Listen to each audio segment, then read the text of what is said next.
সুপ্রভাত। আমার সোনার মেয়েরা,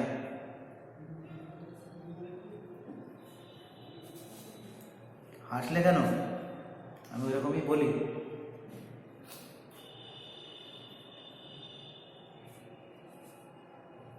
আমি তোমাদের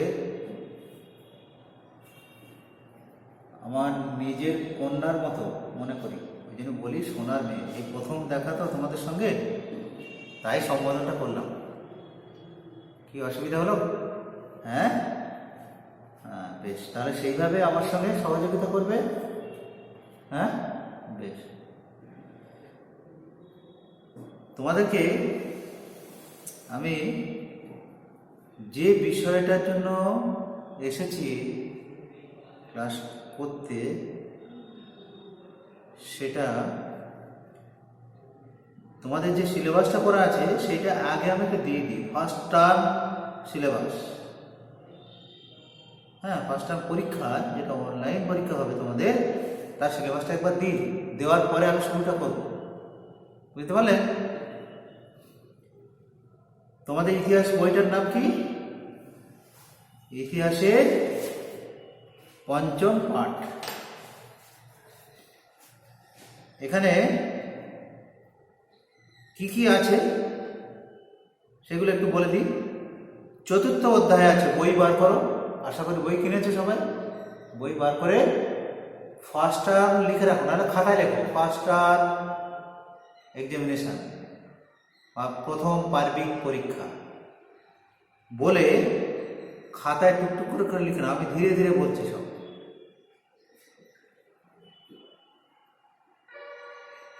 কোন কোন বিষয়গুলো পরীক্ষা হবে, হ্যাঁ বলে দিচ্ছি।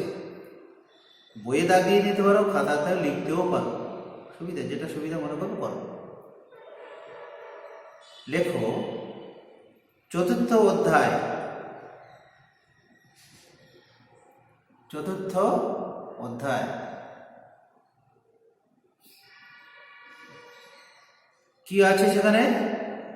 নিশ্চয় খুঁজে পাবে। যোগাযোগ ব্যবস্থার উন্নতি।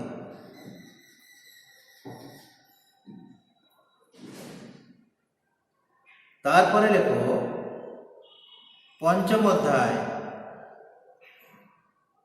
পঞ্চম অধ্যায় দেশ দখলের লড়াই। দেশ দখলের লড়াই।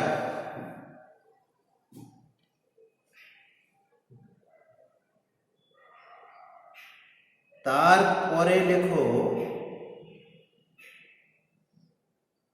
ষষ্ঠ অধ্যায়। ষষ্ঠ অধ্যায়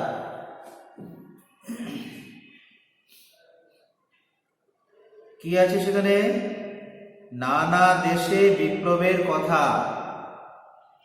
নানা দেশে বিপ্লবের কথা।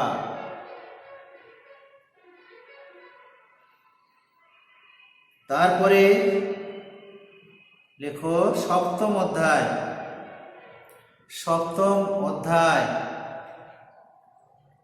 দেশে দেশে বিপ্লবের কথা। কি লেখা আছে সপ্তম অধ্যায়ে? দেশে দেশে বিপ্লবের কথা।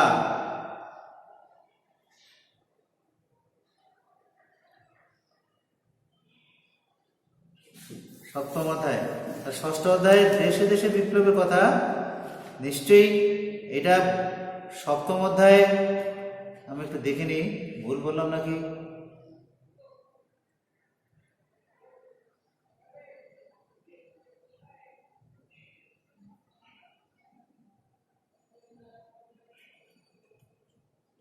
হ্যাঁ, একটু ভুল বলা হয়ে গেছে, বইয়ের সঙ্গে ওটা মিলেনি। ষষ্ঠ অধ্যায়ে নানা দেশে বিপ্লবের কথা হলো, আর সপ্তম অধ্যায়ে আছে দেশে দেশে স্বাধীনতা সংগ্রাম। দেশে দেশে স্বাধীনতা সংগ্রাম। ঠিক আছে?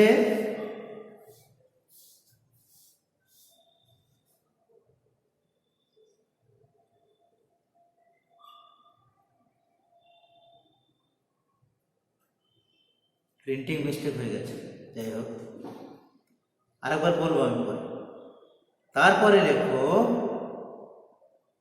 হে বীর লহ প্রণাম, হে বীর লহ প্রণাম।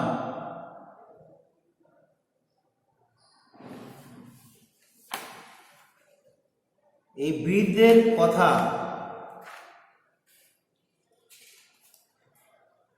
ওই দ্বাদশ অধ্যায় মানে স্মরণীয় দিবস পালন আর কি, ওইখানে ওটা হেডিংটা করা হয়েছে হে বীর লহ প্রণাম। কি কি নাম দেওয়া আছে, কাকে কাকে প্রণাম জানাবো, কাকে কাকে আমরা শ্রদ্ধাঞ্জলি নিবেদন করব? ঈশ্বরচন্দ্র বিদ্যাসাগর, লিখেছ? ঈশ্বরচন্দ্র বিদ্যাসাগর, শ্রী শ্রী মা সারদা দেবী, শ্রী শ্রী মা সারদা দেবী,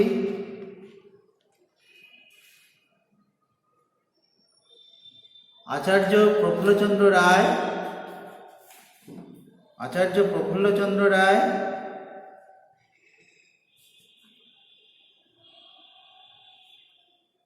বিশ্বকবি রবীন্দ্রনাথ ঠাকুর,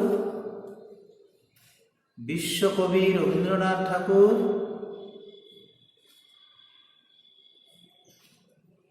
দেখেছ? নেতাজি সুভাষচন্দ্র বসু, নেতাজি সুভাষচন্দ্র বসু,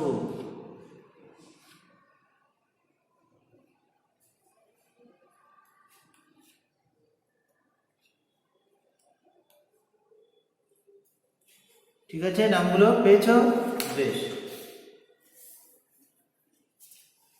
এইগুলি হয়তো বইয়ের মধ্যে, এই বইয়ের মধ্যে তোমাদের ইতিহাস বইয়ের মধ্যে সব ধরা নেই, তবুও এর মনে হয়, আমি ঠিক জানি না, জেনে বলবো, এই বইটা তোমাদের ধরানো হয়েছে, হ্যাঁ, যেটা ইতিহাসের পাঠ্য। হে বীর লহ প্রণাম, ঈশ্বরচন্দ্র বিদ্যাসাগর, মা সারদা দেবী, হ্যাঁ, আচার্য প্রফুল্লচন্দ্র রায়, বিশ্বকবি রবীন্দ্রনাথ ঠাকুর, নেতাজি সুভাষচন্দ্র বসু। এটা পরে একবার শেষের দিকে পড়াবো। আর একবার একটু বলি, ইতিহাসের পঞ্চম পাঠ তোমাদের ইতিহাস বইয়ের নাম, চতুর্থ অধ্যায় যোগাযোগ ব্যবস্থার উন্নতি, পঞ্চম অধ্যায় দেশ দখলের লড়াই, পঞ্চম অধ্যায় দেশ দখলের লড়াই, ষষ্ঠ অধ্যায় নানা দেশে বিপ্লবের কথা, নানা দেশে বিপ্লবের কথা, সপ্তম অধ্যায় দেশে দেশে স্বাধীনতা সংগ্রাম, দেশে দেশে স্বাধীনতা সংগ্রাম। তারপরে হে বীর লহ প্রণাম, ঈশ্বরচন্দ্র বিদ্যাসাগর, শ্রী শ্রী মা সারদা দেবী, আচার্য প্রফুল্লচন্দ্র রায়, বিশ্বকবি রবীন্দ্রনাথ ঠাকুর, নেতাজি সুভাষচন্দ্র বসু। এইগুলি। এবারে একটা সুখবর দিই তোমাদেরকে, আমরাই তো পড়াবো, আমি হয়তো পড়াচ্ছি, আমাকেই পড়াতে হবে মনে হচ্ছে, যে যাই হোক, আমি পড়ালেও যা হবে, অন্য আরেকজন, আমি প্রশ্ন করলেই যা হবে, অন্য কেউ প্রশ্ন করলেও তাই হবে। যিনি প্রশ্ন করবেন তিনি আমাকে জিজ্ঞেস করবেন, আর আমি যদি প্রশ্ন করি তাহলে তো আমি নিজেই বলতে পারবো, নিজেই করতে পারবো। সেই বিষয়টা কি, এক ভালো প্রশ্ন। এই তো শুরু করেছি, মার্চের 12 তারিখে পরীক্ষা, তাহলে ফার্স্ট টার্ম। এই পরীক্ষার আগে আমি যদি পড়াতে না পারি সবগুলো, যে পর্যন্ত পড়াবো সেই পর্যন্ত পরীক্ষা। খুব খুশি রে বাপ। বেশ, তাহলে আমি যে পর্যন্ত পড়াবো সেই পর্যন্তই পরীক্ষা, খুব বেশি চাপ নেওয়ার দরকার নেই, শুধুমাত্র আমার ক্লাসগুলো ফলো করো। হ্যাঁ, যদি বলো অধ্যায়গুলো তো খুব ছোট ছোট সংক্ষিপ্ত, তাহলে কি আর অন্য অধ্যায়গুলো পড়ে রাখবো? নিশ্চয়ই পারো, অবশ্যই পড়ে রাখবো, সবগুলোই পড়ে নাও, সুবিধা হবে, কিন্তু মনোযোগী হতে হবে। আমি ক্লাসগুলো দেবো, দেওয়ার পরে তোমাদেরকে একটু শুনতে হবে, বুঝতে হবে। আমার বক্তব্যটা তো পাবে না, বই পড়লেই তো মুখ বুঝে বইটার মধ্যে থাকবে, কিন্তু আমি যে বলতে চাইছি যেগুলো, যে কথাগুলো, সেইগুলো তো পাচ্ছ না। আমি অবশ্য বইয়ের কথাগুলোই বলবো, আমি যেভাবে পরিবেশন করব সেইভাবে তো তুমি আর পেরে উঠবে না। আমি প্রশ্ন আকারে বলবো, আমি নিজেই উত্তর বলবো, সর্বশেষে কি করব, আমি তোমাদেরকে প্রশ্ন বানে জর্জরিত করব। কেমন কথা? মানে এমন সব প্রশ্ন দিয়ে দেবো যে প্রশ্নগুলো তোমরা বাড়িতে খাতায় লিপিবদ্ধ করবে, খাতা থেকে নিয়ে একবারেই মনে লিখবে, সারা জীবনে যেন না ভুলতে হয়। বুঝতে পারলে? 9-10-এর দাদা দিদিরা এখনো পর্যন্ত এই 5-এর ইতিহাসটাকে ফলো করে। ভাবতে পারছ? তাহলে ইতিহাস বইটা কত সুন্দর।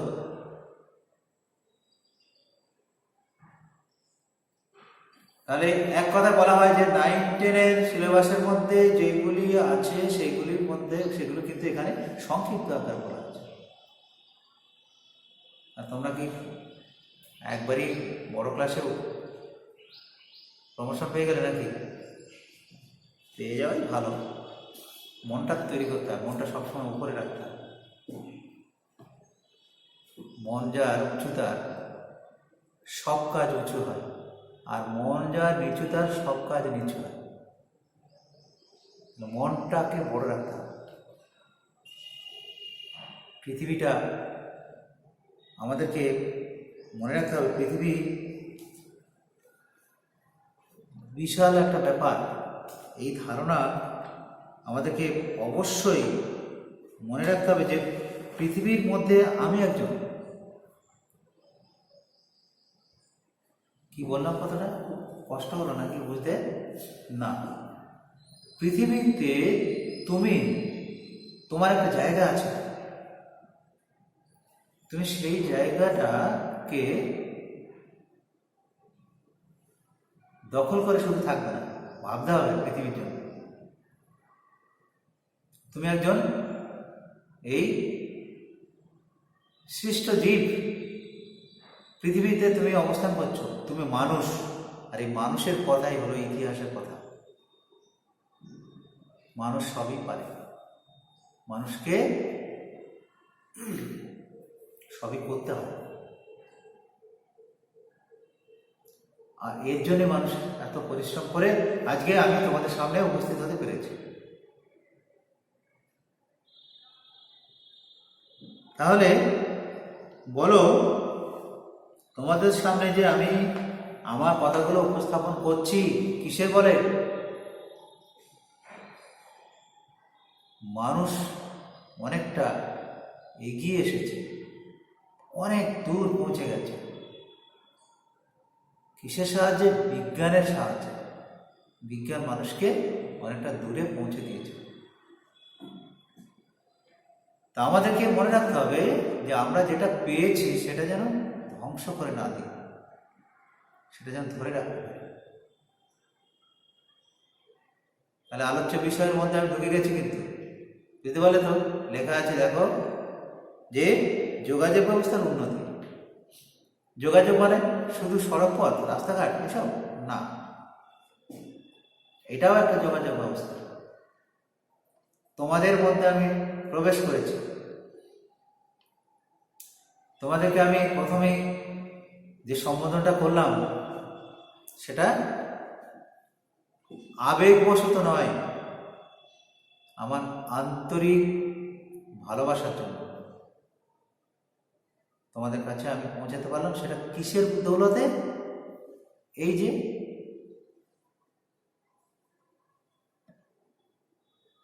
একটা নেট বা ইন্টারনেট, এই পরিষেবার বলে। বিজ্ঞানের সব থেকে সর্বশেষ এবং ভালো কাজ এটা। এর উপরেও চলছে গবেষণা, চলছে।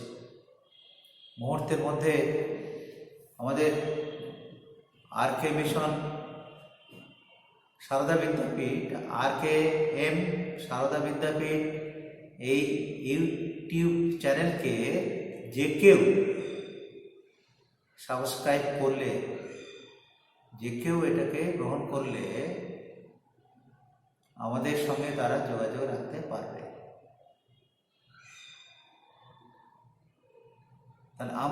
তাহলে দেখো কত দূরে পৌঁছে গেছি, এবং কিসের দৌলতে? বিজ্ঞানের দৌলতে, বিজ্ঞানের দ্বারা। আগে মানুষ পায়ে হেঁটে যাতায়াত করত, তারপরে সেই যাওয়ার ব্যবস্থা ছিল খুবই ধীর, মন্থর গতিতে, কচ্ছপের মতো, খরগোশের মতো। জানো তো গল্পটা? হ্যাঁ জানো। খরগোশ যখন দেখলো কচ্ছপ আমার সঙ্গে কম্পিটিশন করবে, তো অনেক পিছনে থাকলো ঠিকই, ওই বুঝে অহংকার বশত খরগোশ কি করলো? ঘুমিয়ে গেল। হ্যাঁ, আমি যাবো, ঠিক সময় পৌঁছে যাবো। ঘুমিয়ে গেল, সে ঘুমন্ত অবস্থায় সে রইল, আর কচ্ছপ কিন্তু তার নিজস্ব গতিতে আস্তে আস্তে এগিয়ে গেল, গিয়ে একবারই সে কিনারায় পৌঁছে গেল। ঠিক সেই মুহূর্তে একটু আগেই খরগোশের ঘুম ভেঙে গেল। ঘুম ভাঙার পরে তাকে খোঁজাখুঁজি করছে, কোথায় গেল, আর দেখলো একবারই সে প্রান্তে পৌঁছে গেছে, সীমানায় পৌঁছে গেল। আর ছুটতে সে পৌঁছাতেই পারল না, কচ্ছপ কিন্তু আগে পৌঁছে গেল। তাহলে এই যে মন্থর এবং ধীর স্থির, তোমাদের যে মন এখন, সেই মনটা হলো এরকম ধরনের ধীর স্থির, মন্থর গতিতে তোমরা এগিয়ে যাবে। একবারই সব খেয়ে নিলে কি হয়? খারাপ হয়, মানে শারীরিক ক্ষতি হয়। তাই কি করতে হয়? ধীরে ধীরে একটার পর একটা খেয়ে যেতে হয়। খাবার সামগ্রীগুলি সবই লোভনীয়, কিন্তু একসঙ্গে খাওয়াটা ঠিক নয়। রসগোল্লা, আমার জানা গল্প, একজন কোনো অনুষ্ঠান বাড়িতে ঠিক বড় সাইজের রসগোল্লা দেখে তার লোভ সামাল দিতে পারেনি, যখন দিয়েছে গোটাটাই মুখের মধ্যে দিয়ে দিয়েছে। দিলে কি হবে? ভেতর থেকে বায়ু পাস করতে পারেনি, খালি থাকেনি কোথাও। সে না পাচ্ছে নিচের দিকে নিয়ে যেতে, না পাচ্ছে বাইরে থেকে ফেলতে। বাইরে থেকে ফেলছে কেন? না লোভনীয় জিনিসটাকে, তাহলে তো ফেলে দিলে তার খাওয়া হবে না। আবার নিচেও যাচ্ছে না, ভেতরে ঢুকছে না, এরকম একটা অবস্থা গলার ধারে আটকে গেল। তাকে ডাক্তারখানা নিয়ে যাওয়া হলো, নিয়ে গিয়ে সেখান থেকে ওইটা ওয়াশ করে বার করে দেওয়া। তার আমি কি বলতে চাইছি? ধীরে ধীরে বল। রসগোল্লাটা যদি কেটে 4 ভাগ করে খেতে অসুবিধা নেই, আর কাউকে বিব্রত করতে হতো না, জ্বালাতন করতে হতো না। ওরে বাপরে গেছিলি বলতে হতো না, ছুটে আয় রে।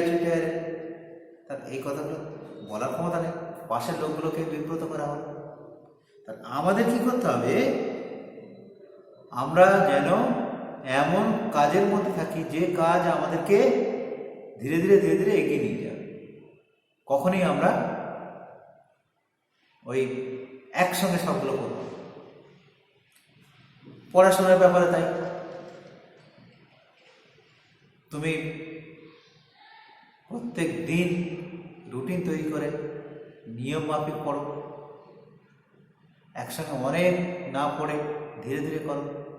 অঙ্ক করো প্রত্যেক দিন 20টি করে, প্রত্যেক দিন। অঙ্কের বইটা পারবে কিনা দেখো, অঙ্কের বই ছিঁড়ে যাবে। 20টা অঙ্ক প্রত্যেক দিন করলে কোথায় গিয়ে পৌঁছাবে একবার হিসাব করে দেখবে, পরে মিলিয়ে নেবে। এবার যদি বলো স্যার 20টা হয়ে গেলে তো সব আমার স্কুলের বইগুলো সারা হয়ে গেল, তাহলে কি হবে? তুমি ব্যাকে চলে এসো, তোমার আগের ক্লাসের অঙ্কের বইটা খুঁজে নিয়ে করো, তার থেকে করো। কেউ যদি পারো এর পরের ক্লাসের অঙ্ক বই থেকে অঙ্ক করো। আমি যে কথাগুলো বলতে চাইছি, এই যে উন্নতি, তবেই তো উন্নতি হবে। আমি যোগাযোগ ব্যবস্থার উন্নতি, সেই জন্যে প্রসঙ্গক্রমে কথাগুলো বলছি। তাহলে প্রথম দিকে যোগাযোগ ছিল খুবই ধীর মন্থর। তারপরে এলো ঘোড়া, ডাক বহন করা, হ্যাঁ, পিয়নরা তারা ঘোড়ার পৃষ্ঠা আরোহণ করে তারা ওই ডাক ব্যবস্থাকে সচল রাখার চেষ্টা করেছিল। তারপরে দেখলাম জলপথে কি হলো, কাঠের ভেলা করা হলো, নৌকা তৈরি করা হলো পাটা দিয়ে। এইভাবে মানুষ যোগাযোগ ব্যবস্থাকে একটু এগিয়ে নিয়ে যাওয়ার চেষ্টা করেছিল। আবার রাজারা, জমিদাররা পায়রাকে ব্যবহার করেছিল। পায়রার পায়ে লিখে দিত, লিখে বেঁধে দিত, পায়ে একটা সুতোয় করে বেঁধে তার বক্তব্য বিষয়ে বলে দিত। দেওয়ার পরে সে আবার অন্য দেশে চলে যেত, গিয়ে সেখানে গিয়ে পৌঁছাতো, তারা খুলে দিত।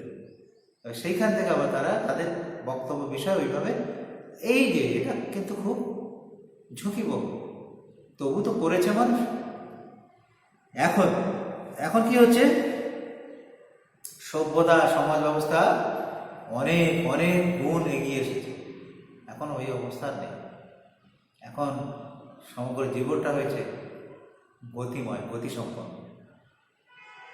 এখন কি হচ্ছে, ওই ব্যবস্থাগুলি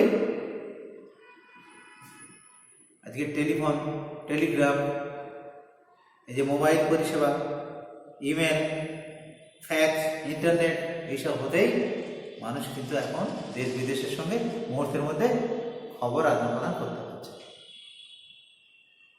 এই যে তোমাদের সঙ্গে আমি আগেই বলেছি, মিশবার সুযোগ পাচ্ছি। তাহলে এটাও কিন্তু আমাদের এগিয়ে যাওয়ার একটা প্রচেষ্টা। তাহলে আমরা থেমে, এখন আমরা গতিসম্পন্ন হয়ে গেছি। এবার দেখবে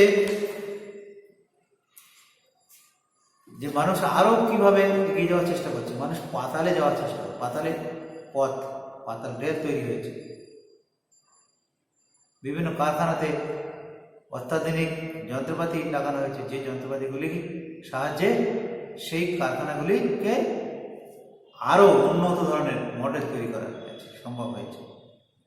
তারপরে বিমান পরিষেবা দ্রুত গতিতে 2-2.5 ঘন্টার মধ্যে আমাদের ভারতের এক প্রান্ত থেকে অন্য প্রান্তে পৌঁছানো যায়।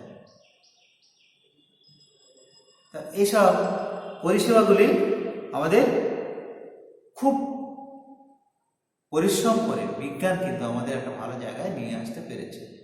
রকেট তৈরি হয়েছে, হ্যাঁ, তারপরে জলপথে ডিজেল চালিত স্টিমার তৈরি হয়েছে, লঞ্চ তৈরি হয়েছে, হ্যাঁ, গ্যাসের বিভিন্ন রকম ওই গাড়ি ইত্যাদি সব চালানো যাচ্ছে। এইসব করে আমাদের সভ্যতা বর্তমানে একটা ভালো জায়গায় এসে পৌঁছে গেছে। তাহলে যোগাযোগ ব্যবস্থার উন্নতি একদিনে হয়নি, বহুদিন ধরে ধীর গতিতে, মন্থর গতিতে এই যোগাযোগ ব্যবস্থার উন্নতি হয়েছে। আজকে এইটুকু দিলাম, তোমাদের পড়ালাম। তোমরা এর পরের দিনে ক্লাস শুরু করার আগেই, এর পরের ক্লাস শুরু করার আগে, মানে পঞ্চম অধ্যায় শুরু করার আগেই আমি কিন্তু চতুর্থ অধ্যায়ের কিছু প্রশ্ন তোমাদেরকে বলে দেবো। সেই প্রশ্নগুলো তোমরা একবারই পেটস্থ করবে, কণ্ঠস্থ না, একবারই ভেতরে ঢুকে যাবে। ওইগুলো সব সময় মনে রাখবে। যখন যোগাযোগ ব্যবস্থার উন্নতি স্যার বলেছিলেন এই কোশ্চেনগুলো, এগুলোকে করে রাখতে হবে। ঠিক আছে, ভালো থাকো, সুস্থ থাকো, বাবা মাকে সবসময় শ্রদ্ধা করবে। এই পরিস্থিতিতে বাবা মা কিন্তু আসল শিক্ষক শিক্ষিকা। ভালো থাকো, সবাই ভালো।